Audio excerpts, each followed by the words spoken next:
With all of that being said, we want to welcome our guest today, Brandon Marcello of 247 Sports. It's an absolute pleasure to have you on today, my friend. How are you doing?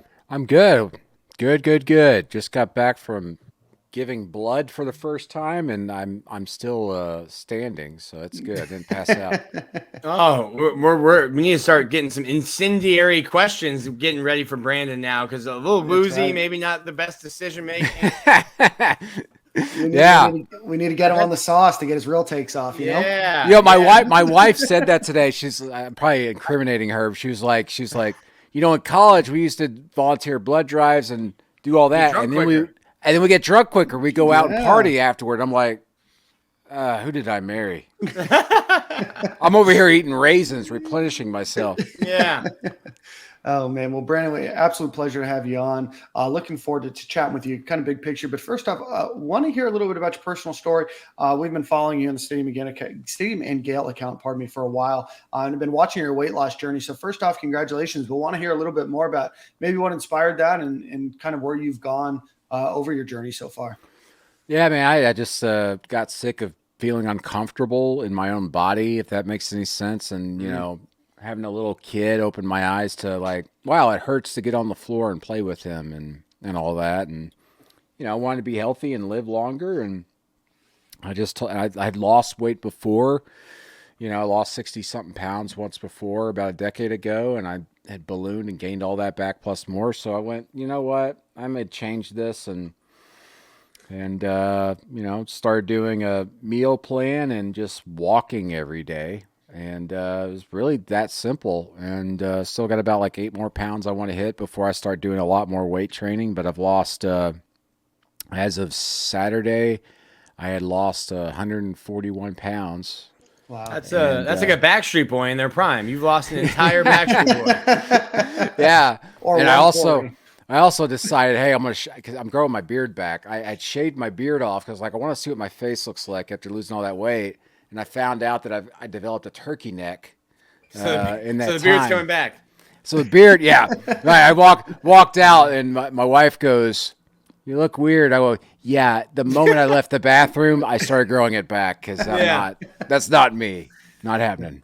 My girlfriend called. She said, "Beards are makeup for men." And I was like, You're exactly maybe. right. Maybe I shaved mine no. down today. You're not uglier. Well, I also got a The beard. beholder, Corey. What's that? I said No, I don't think you're beauty's- cuter when Okay. you grow a beard, Nick. Is what it was saying. You're the same ugly. I'll keep trying. I need a beard just because I don't have any hair on my head either. So it's like, Likewise, bro. Yeah, you got to have All something. brothers got to stick together. Yeah. for Yeah. sure. I'm just a Yeah. few years away, slowly but surely. It's a big Brandon, hat podcast here. That's a big hat Right. podcast, and it's happening to Nick too. Brandon, do want to get kind of your thoughts. You've covered the SEC for a while. I know you covered Auburn for 247 in SEC country, and obviously followed Auburn for a long time. Mississippi State as well. I just kind of want to get your thoughts on kind of the state of the SEC. Obviously, you want to talk a little bit about Florida first. Obviously, the Gators bring on Billy Napier, a whole new coaching staff. Obviously, you were able to cover the Dan Mullen era a bit when you were covering Mississippi State as well. But what are your thoughts on kind of maybe what happened to Florida, and then what are your thoughts on Billy Napier? Yeah, not to say like you could see it coming for Dan Mullen, but you just knew with him on a bigger stage and a bigger spotlight that unless he changed his whole perspective on recruiting, at some point that was going to catch up with them. And it caught up faster than I thought. I thought he might end up winning a national championship at Florida before that caught up with him. But it happened. And so Florida, we all know this. You guys know it. I mean, Florida is a program that can and should win national championships. They should probably win a national championship once every 10 to 15 years. And then if you get on a really good streak with a fantastic coach, maybe you can win a couple of national championships within a decade. But the thing is that you got to have the right type of coach. You got to have some consistency there. And so kind of what I was afraid of seeing with Dan Mullen coming in there and then the quick decision to get rid of him was you don't want to go down that road where you become like a Tennessee, where you make one bad hire and then you make an okay hire and then they decide to leave on their own or something happens. Kind of like what I think the Lane Kiffin situation is what really set that all in motion. He left and that thing, they were freaking out every year.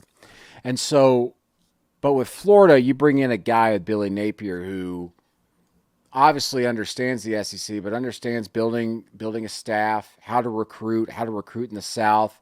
And I know you guys have probably talked about that ad nauseum, and the fans are very, very well aware of how organized Billy Napier is, and also just how great of recruiters he brings on staff and how they do that. And that's going to be not necessarily an overnight thing for Florida, even though Napier and the staff's the type where you go, well, this should make an immediate impact. I think it's probably like a 2 or 3 year process for them to get Florida back up to that level where you might see a top 5 class and being in the top 10 every single year in recruiting, which is enough to get you into the national championship conversation.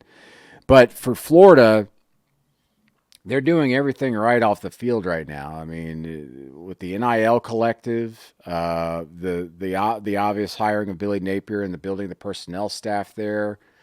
And what's really intriguing to me, and I'm sure you guys too, is not necessarily the recruiting with the high school kids right away, but I'm interested to see what Florida's going to do in the transfer portal here these next few weeks, because you're starting to see it today. These kids entering all across the country after their spring practices in, you really just don't know who's going to enter. And I mean, and listen, there could be 2-3 guys out there that aren't even in the portal right now that'll be starters for the Florida Gators next season. And it might be the difference in them winning 6 games to maybe getting 9 or 10 wins. That's the era we live in now. And to me, that's what makes college football so much more exciting nowadays. And, you know, it's insane how not necessarily you could change an entire team, but you can change an outlook just based off of getting in the transfer portal.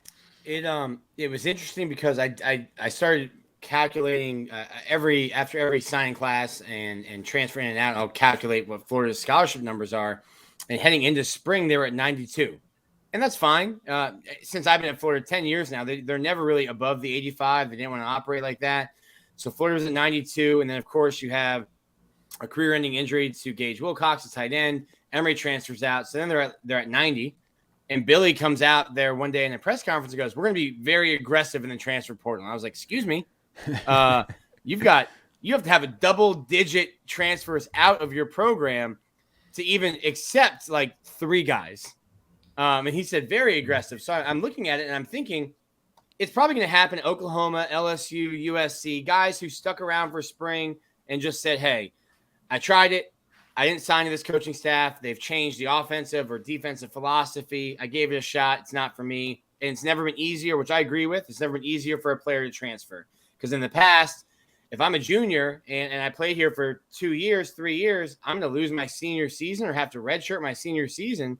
And when the coaches can come and go as they please, that's not fair. So I get it. But now I'm looking at Florida's roster and thinking, I don't know who it's going to be quite yet, but there's going to be possibly 10 guys leaving if you're really trying to, fill some spaces. So I think Billy, all of our spidey senses in that press conference, Brandon, kind of like started tingling. And we're like, all right, well, yeah, now we know it's coming, because if he's going to be very aggressive, there's got to be at least 5 more guys to transfer just to get to the 85 for fall. So we're going to be in for it, I think, in this second free agent period of college football.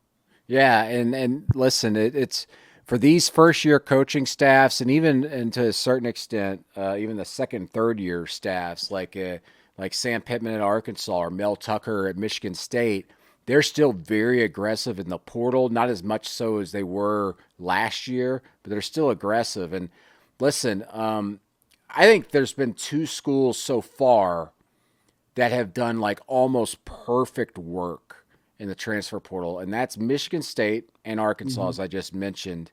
Arkansas on a lesser extent, but I mean, goodness gracious, you get it like a Felipe Franks, which obviously didn't light the world on fire at Florida, but he was exactly what Arkansas needed to kind of transition them into what they got now with the KJ Jefferson era. And then at Michigan State, goodness gracious, they revamped that entire roster. 33 to 34% of that roster was new. in Mel Tucker's first year, partially because of the transfer portal and then obviously recruiting with the high school kids. And look what he was able to do in that first offseason. So that's what, again, makes it so fascinating when you watch some of these schools. Florida right now, USC, obviously, with Lincoln Riley. Oklahoma to a lesser extent, but they seem pretty set right now. And look, and you've got like a mini like NFL team right now in Ole Miss where Lane Kiffin's just like, come here and play for a year, and we'll win 8-9 games, have some fun, and then I'm going to just restock and reload. It's almost like Lane Kiffin got a piece of paper, or not a piece of paper, but he went on the 24/7 Sports transfer portal rankings and just goes, who's the top available tight end? Can I get them? And then he gets them, and if he doesn't, he literally goes to number 2, number 3. Like if you went down to see, based off the timeline of when these players committed to them, it was usually the top available guy. By the way, sorry, there's that game boy. You could tell. I just saw that on the screen. I was like, what is that? We're saving a life, Brandon. That's what you're doing. You saved a life today. Look at me. I'm so heroic. No, but it was like he just went down a list and was like, just give me the best guy. And we'll see if that works year to year. I don't know if that's sustainable. Maybe it is because he's Lane Kiffin. But if you want to revamp a roster, man, you can do it. And I don't think it gets talked about enough that Michigan State was able to do it, and Arkansas to a certain extent was able to do it. And I think you're going to see on a bigger stage now, it's going to open their eyes up because they're going to see USC change overnight. They might not win the Pac-12, but they're going to probably win 9 or 10 games and look good doing so. And maybe Florida, maybe you can get that with Florida. You just add one really great skill player and then one really great defensive player, a skill player on defense, and that could change the outlook for everything. Brandon, I want to get your thoughts on the SEC as a whole. Obviously, we know about Alabama, we know about Georgia, right? Probably both likely going to be competing, if not in the college football national or the college football playoff. Outside of that, touch us a little bit about the SEC. Who else? I mean, obviously you have Texas A&M sitting out there. Is Tennessee going to get better? Are they going to get over that hump? Ole Miss, obviously, has a good coach, and they've been, getting transfer portal talent. Talk to us a little bit about the state of the SEC outside of those two schools. I'm kind of high this year on Tennessee. I don't gamble. Maybe I should, so I can actually make money, but or lose a lot of it. But I saw the over-unders on Tennessee, their win totals early, and I think they're going to hit the over just because it's almost a lot like Ole Miss was a year ago in the offseason, where I was just like, if Ole Miss's defense just shows any life, they're going to win more games. And I'm kind of the same way with Tennessee going into this year, but I got to look at the schedule again and kind of where those games set up. But you look across the SEC, we see a lot of programs in a, not just, we say flux, but like a state of change. LSU, listen, is always going to be talented. They're going to have players, but they're replacing a lot of guys. I think we almost lose track of how many guys LSU lost because a lot of those players were leaving in the middle of the season last year. And so Brian Kelly comes in, and the roster's not quite what it's been at LSU in past years, though it's still talented. It's going to take some time to get that thing turned around. And A&M, everybody's just like putting all the hype on them, and they're going to expect it to win right away. I'm telling you, their window to even compete for an SEC West title is 23 or 24. It's not this year. I mean, they're just not going to do it this year. They might win 8 games again, and people are going to go and just go, it's a disappointment. They'll beat Florida when Florida goes to College Station. Relax, Nick. Jeez. I'm the just give the folks optimism before. I'm the journalist voice on this fan podcast. The man just said we about to go stupid in the transfer portal, and Nick just predicted us just to lose in College Station. Well, Dan Mullen got mad when there were 25,000 people in that stadium, and he called it 1 million. There's actually going to be 1 million when they go this year. Well, listen, A&M's going to be good. Until Jimbo Fisher shows me that he's willing to evolve with the times offensively with his quarterback and receivers, right? I got to see that explosiveness consistently. And listen, the things I keep getting told inside that program is that they are moving that direction. But that's what it takes. You got to have an elite quarterback and a great receiver, a game breaker. And that's actually kind of what held me back on Georgia a little bit last year, because I just didn't see it in Stetson Bennett. I mean, I think a lot of people did. And then Bennett just got more consistent near the end of the year and did what he had to do. But I think A&M, that talent won't really come together for them until 23-24. So long story short, across the SEC, you're seeing programs that aren't quite what I think people believe they should be or what they're going to be in a year or two. Mm-hmm. A&M and LSU really get that for me. Ole Miss, I think people are giving a lot of credit to Lane Kiffin, as they should, but I don't see that as a team that's going to win 9 games this year, or maybe even 8. I think they're going to have some struggles replacing as much as they had to and counting on so many first-year players, while they are veterans, to come in and immediately just pick up where the last offense left off. That I've got issues with that. But I'm high on Tennessee just because if that defense just turns things around a little bit, they should win more games. And that offense is explosive as heck, as we've seen. Georgia, they'll take a half step back. They should still win the SEC East. South Carolina, that's a team that I think is going to be better than a lot of people think, just because Spencer their Rattler, offensive. No, not just him. The offensive talent, they have upgraded at practically every spot they've needed to. Their offensive line is going to be pretty good. I like kind of how they've kind of rebuilt that roster a little bit, and I think they're going to be able to show it on the field this year a little bit more and a little bit earlier than some think. Now, what does that mean? That means maybe they could be an 8-win team, you know, at their height. So, and with Florida, I just don't know. I love Anthony Richardson. I wrote a column about him today. Mm-hmm. He's going to be a superstar, guys. I'm sure you guys see it too. He's just got to get those pieces around him. And again, that's what the transfer portal is so exciting. You just don't know what they could add here to maybe take Florida into that realm of being a little bit of a sleeper next season. The problem with the portal for us, I'm sorry, Dan, you did have Nick, you did have next. I'm sorry, go ahead. Last year I wrote Anthony Richardson could be the answer to what if Cam Newton never stole a laptop, and it might have been premature at the time, but it looks like it's getting there. I want to put you on the spot a little bit because you went in a lot of win totals with some other SEC teams. I'm definitely lower on the win total. I think Corey's at 15. Dan might be at 9.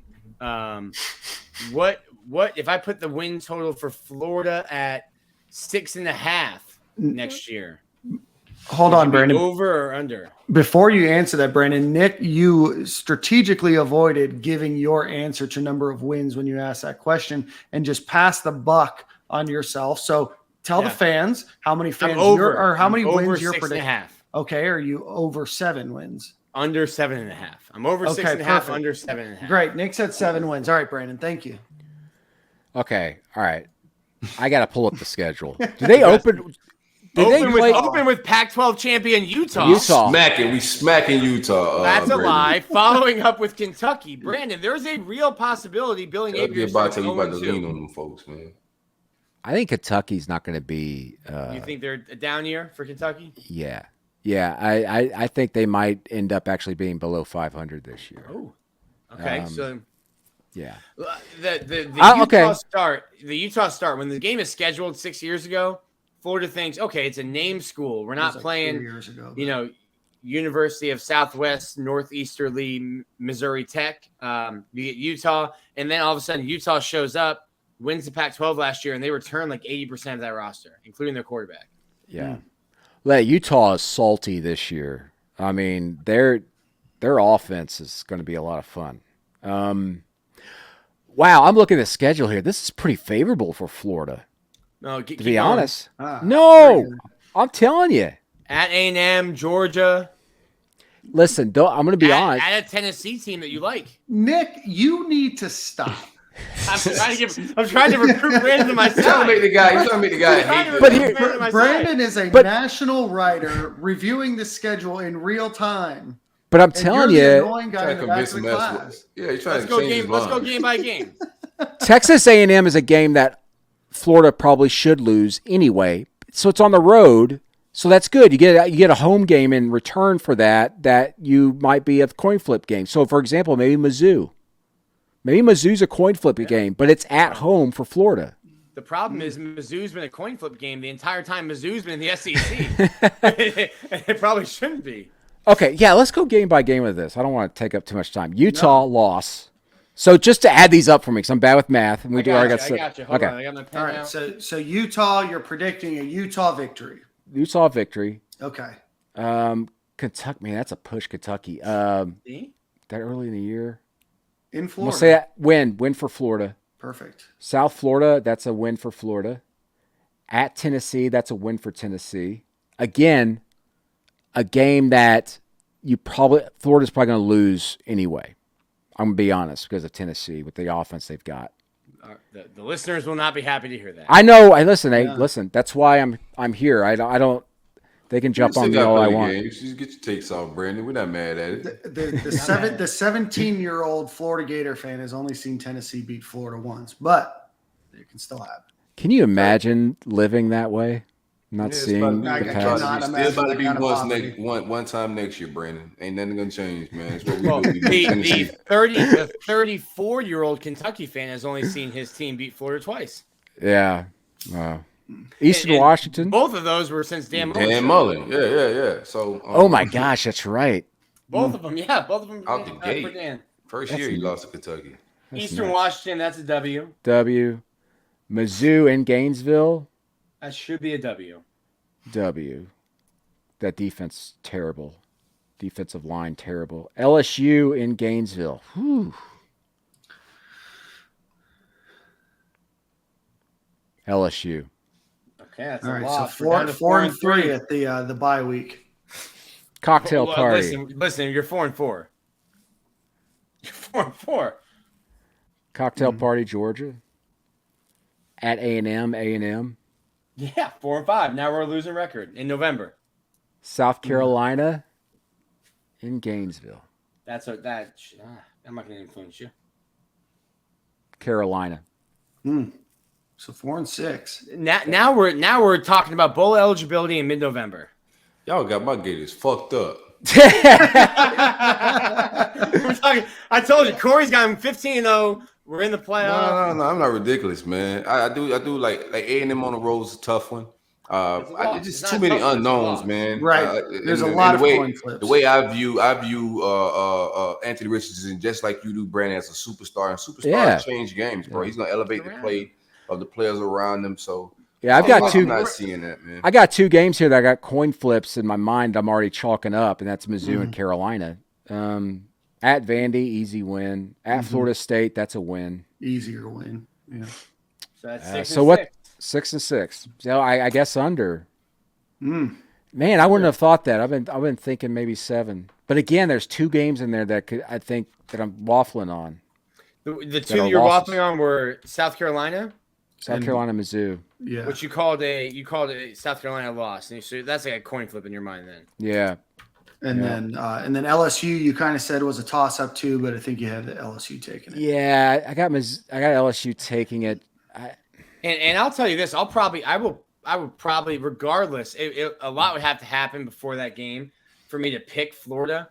Just considering I watched what happened in 2020, LSU ran up a gigantic bill at a restaurant in 2019. They called in every favor, and then 2020 came and they had to pay the bill. They walked out without paying for dinner in 2019, and they had to pay it every week. And 2020 comes, they beat Florida. Last year, beat Florida. I will pick LSU to win this year unless something crazy has happened, and I'll be fine being wrong. But you can't lose to those last 2 LSU teams and then call LSU an easy win this year, no matter what's happening in Baton Rouge. Yeah, you're exactly right. And, but again, a lot of this is going to depend on, of course, we just don't know what Florida's honestly going to look like. But the game's not in Baton Rouge either, Nick. It doesn't matter. Oh, the game last year matters. No. I said what happened in Baton Rouge. The game being in Florida, I mean, you're not gonna have a Dan Mullen sitting the best player on the team and shoes getting thrown in the dark and nothing weird like that going down. So playing in the swamp absolutely matters. we looked like a decent football team and almost beat Alabama last year. Probably should have beat them, to be honest, just because that stadium was loud. So coming to the Swamp matters, bro. It does. It does. Listen, when I was covering Auburn, when Auburn went there, what year was that with Bo Nix? 2019. Oh $2 years man, ago. that's That's what rocking, bro. the Yeah, I was Auburn there. fans were talking about, that they put in noisemakers, and I was like, no, that's Wi-Fi. It's the first year they've had actual like Wi-Fi in the I stadium. definitely Like, went nope, deaf that game. it was too loud. Those are noisemakers. I'm like, it's the only reason you could tweet about how loud it was is because the noisemaker under you. It was crazy loud for that game. I remember I've been to like 4 games in the Swamp in the past. An Arkansas game when Tebow was there, and I can't remember what else. I covered an Alabama game there once. Auburn, Mississippi State when Dan Mullen went in there and beat Florida and Urban Meyers last year, I guess.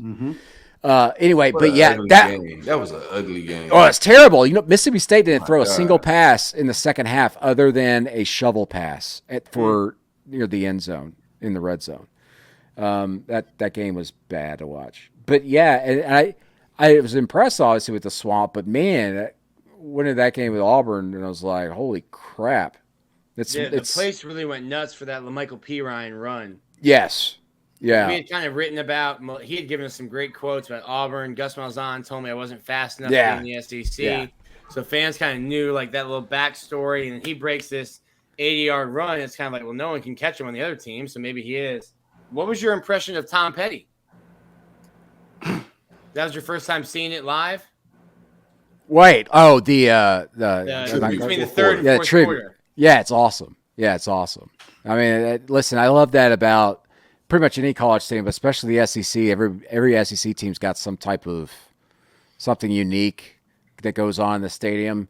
And sometimes you've heard about it, then you forget about it, then it starts happening, and you're like, oh yeah, this is a thing here. You know, have you guys been to College Station, for example, when you're? I have. I only went in 2020, and there was none of the pageantry.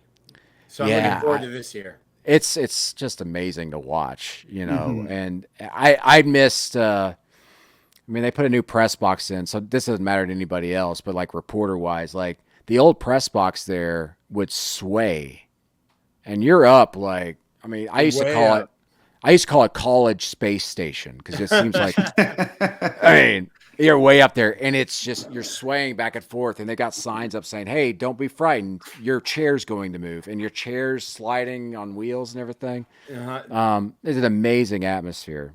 They had that in when I was there in 2020. It's like the printout of where like, hey, here's your media password, your Wi-Fi password. It's like, by the way, you're not going to fall. It's going to feel like it, but you're not going to fall. Yeah, there weren't enough people in the stadium the day that I was there. The new press box is stronger. I was there when they still felt the need to warn me. Yeah. It. Yeah. In 2019, I was there for a game, and it didn't sway nearly as much as the old press box. That old one was like I'm glad they had signs up because if I didn't even see that sign beforehand, I would have thought, oh, there's an earthquake, we're going to die. Oh man, so Brandon, have the Gators at 6-6. SEC, you've got Alabama and Georgia playing one another in the SEC championship. Yeah, that's what I've got right now. Yeah, I think everybody is pretty safe in predicting that. You think Georgia beats Alabama again this year? I mean, obviously, I know they lost to them in the SEC championship, but do you think that this is still Georgia's year, or do you think Nick Saban puts it together, or who do you have as the SEC champion? I think this will end up being one of Saban's best teams that he's had. The best team he's had was 2020, but this one's going to be right up there. He's polishing it off in the portal like something crazy right now. Yeah, man. all Nick Saban needs is adversity, and adversity in Nick Saban's universe is losing in the national championship game. And I think they're going to kill teams on their, their schedule. Absolutely. I said it after they lost in last year. Like, bro, he's coming back with a vengeance, man. When Alabama loses in the national championship, you're like, oh man, Ohio Wesleyan, I'm so sorry. Yeah. You're gonna get paid $1.25 million for that opening weekend, or whoever the team is. He walks away at all? I don't think so. Could be his best team, man. I think they beat the crap out of everybody. I think he'll do it until his hip completely gives out and he can't stand anymore. I think he's going to coach until that, or unless there's like he sees that Alabama doesn't have a chance to even compete for the next year or two. But I don't think he'll leave until that happens. Yeah. Yeah, like at what point does that happen where Alabama's not going to compete and he'll find a GA that can push his wheelchair around on the sideline? I think he's eaten up with it, man. I mean, the great ones, we all know that they're like that. Brady, Jordan, those guys were so freaking unhappy when they were at their best. And that's what they gave up. They didn't care. And then you look at Brady now, you can go actually enjoy life. And he's like, I don't want that. I want to be miserable again because I want to win another title. And Saban's, he's going to put as much space between him and the next guy when it comes to being the best. So he's got like another 2 or 3 championships in him. Brandon, I've got a question for you. Obviously, we're still probably a few years out, but who do you think takes over for Nick Saban? Do you think it's an internal promotion? I mean, that, in my opinion, that's got to be the hardest job in the world to take over, right? You can be like, oh, look at all the talent that you're getting, but the expectations are going to be through the roof no matter who you hire. What do you think? Easier for Lyndon B. Johnson to take over as president than the next person to take over after Saban. Well, listen, it's you don't want to be the guy that replaces a guy, and I don't know if it would be an internal guy because it's like, who is Saban's guy? He doesn't have a guy, you know.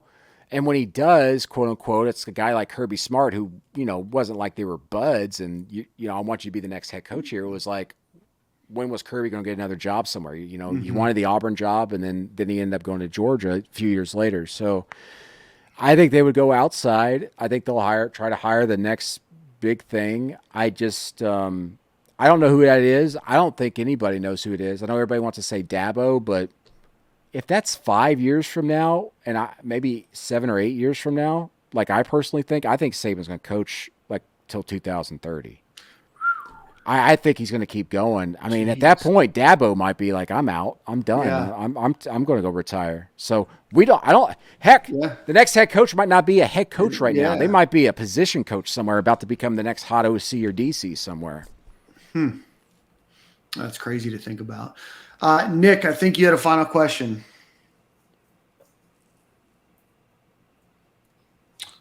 Very good. Speechless.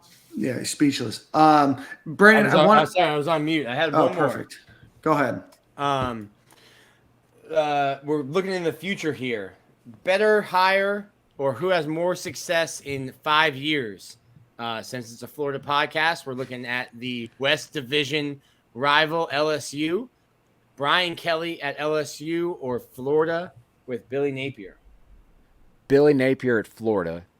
I think LSU is going to regret the day they decided we're not going to give Napier a shot at the job at LSU because he's an in-state guy and we don't want to do that. And the boosters weren't going to be sold on it. I think they will regret that at some point. I think Brian Kelly is going to be successful there, but I don't think he's going to win a national championship there. It's just, I don't think it's going to happen. I think Napier has the opportunity to do that at Florida because they're not in the West and they're going to be in a position once OU and Texas join the conference, there's going to be a little bit of chaos with some of those teams like an A&M and an LSU and maybe an Alabama at times that maybe, depending on how the schedule is and with pods and all that, that maybe a program like Florida can be able to rise above that every now and again and be that odd one out that's actually the odd one in every now and again.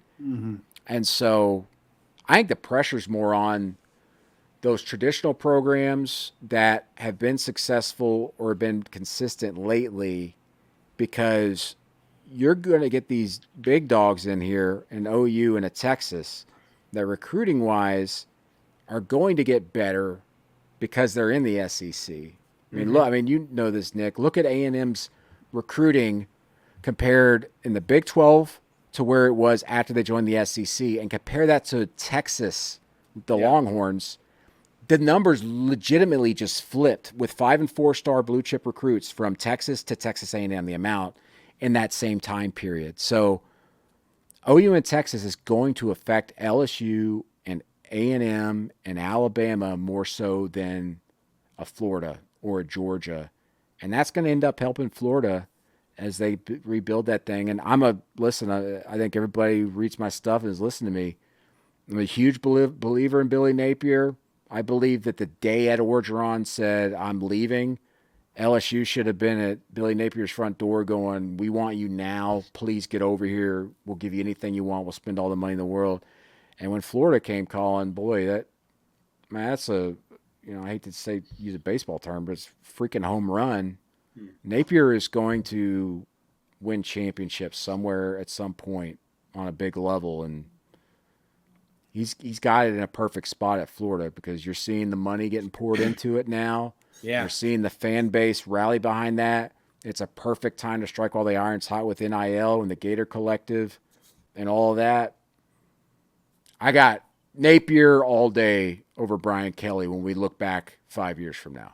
Just not this year, Brandon. I wrote down. No. Listen, it just is what it is. Nick, man. Hey, bro. Sorry. Hold on. Someone we both know, Brandon. I remember asking him, what is the dichotomy in Louisiana? And I was like, is it like big brother, little brother? And he goes, UL? He goes, that's like little sister. He's like, that's like, there's no way you can get the big old money, big boosters in Louisiana to buy out a coach from UL. He said, there's no way it's happening. And I was like, what if he was the FAU coach? And they were like, you could probably talk him into it, but there's no way you could do it at UL. And I was like, all right, well, I guess silly. I guess that's what it is. It's all ego and everything. I think every state is like that to a certain extent. Like, listen, I live in Arkansas. Arkansas is not a blue blood program by any means, but the idea of going in and hiring like the coach at Arkansas State for any sport to them is like, that's just not going to happen ever. Yeah. They won't even play them. In fact, they don't even schedule games with them. FSU had no problem hiring Willie Taggart and worked out well. Well, listen, hey, the other thing though, with Louisiana, that whole thing, it's funny. No one really probably listening to this cares about this, but like Louisiana Tech used to look down on Louisiana and ULM, and now it's been completely flipped because of the Sun Belt and Conference USA and all that stuff. It's amazing how quickly the tables can turn for these mid-level programs just based off of a 5-year stretch. And these haves and have-nots, we're moving more and more to this era. You guys think I'd be interested to hear what you think, that it's going to get to a point where there's going to be 40, 45 teams that matter, and they might even break away and go do their own thing. And everybody else, they're just going to be have-nots. And what they do just doesn't matter at all on any level. I think you saw that coming when the Power Five became autonomous.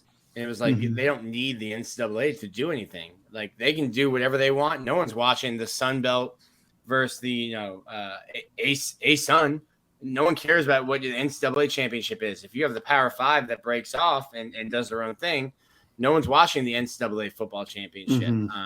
And I think the difference in NIL, the haves and have-nots, I think, like you said, that gap's going to get bigger and bigger because some schools just can't afford. Yes. Tennessee just said they had an $8 million deal with, I can't pronounce the guy's name, their quarterback signee or commitment, not signee, their quarterback commitment. So, some schools can't do that. And that might be all of Tennessee's, NIL budget for the sign class. It might have pushed all in, but some schools might not have that for a 4-year class. Well, you guys saw Saban's comments the other day about how he doesn't think it's a sustainable model. And I think I don't listen to anything Nick Saban complains about when it comes to NIL. Well, here's the thing. I don't think he's complaining. I think what he's saying is it's not a sustainable model because guess what? Alabama, Florida, Tennessee, whatever, they'll be able to do it.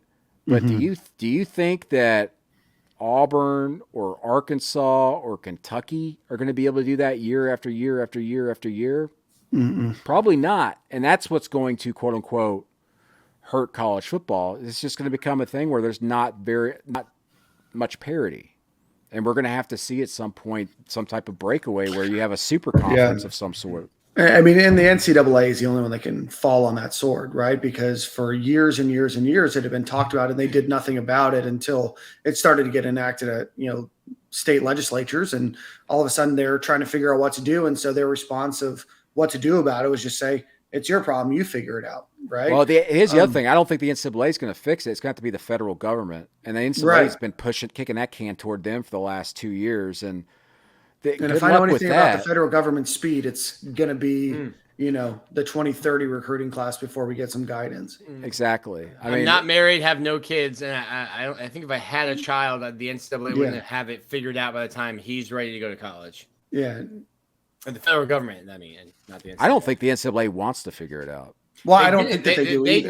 Not only do they drag their feet, they like screaming, tooth and nail, kicking, don't want it to happen, and ask the federal government to do something, and the federal government in turn goes, "Hey, by the way, you're antitrust laws, you're not special, and we need to start looking into that." And then so there's "Yep, NIL, you guys figure it out. Never mind, we're out of here."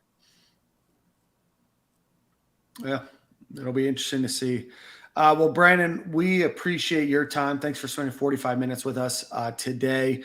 Oh, wow. Let everybody know. I know the conversations just flow, especially when Nick's just spouting off and shooting from the hip on random thoughts and random ideas. I thought that was a good segment. We were going through Florida's roster, Florida's schedule. That was a good segment. Yeah, I appreciate it, Nick. Brandon, let everybody know where they can follow you on social media and read all your articles. At B Marcello on Twitter and Brandon Marcello on all the others, and just go to 247sports.com. I appreciate it, Brandon. Thank you so much for your time.